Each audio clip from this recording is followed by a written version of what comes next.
le pouvoir en matière de création reste et restera dans les mains des créateurs.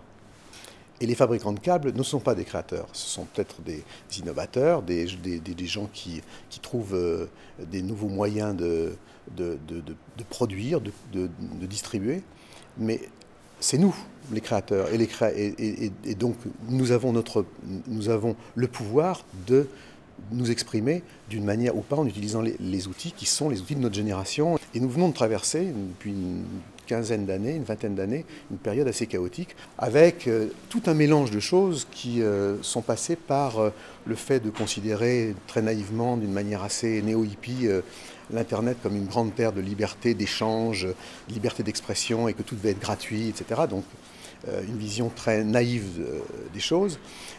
À l'extrême inverse, puisque depuis quelques semaines, on s'aperçoit que finalement, Internet est l'endroit où vous êtes le plus violé dans votre intimité, avec notamment les liens qu'on a découverts officiellement, qu'on connaissait déjà officieusement depuis un moment, avec la NSA notamment, et que d'un seul coup, cet espace de liberté, d'égalité, de fraternité, ne l'était pas tant que ça. Le problème de la propriété intellectuelle, le problème de la création, est un problème qui vous concerne et qui nous concerne tous. Dans chaque famille, il y a un fils, une fille, un frère, une sœur qui rêvent d'être cinéaste, photographe, ingénieur du son, qui rêvent de pouvoir écrire, de pouvoir faire de la musique, faire des jeux vidéo, faire du dessin, et qui aujourd'hui est obligé d'avoir un job à côté.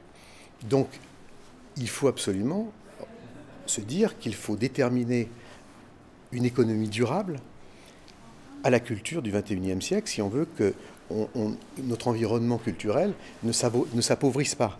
Et que le problème de la propriété intellectuelle est beaucoup plus large que celui du droit d'auteur ou du copyright.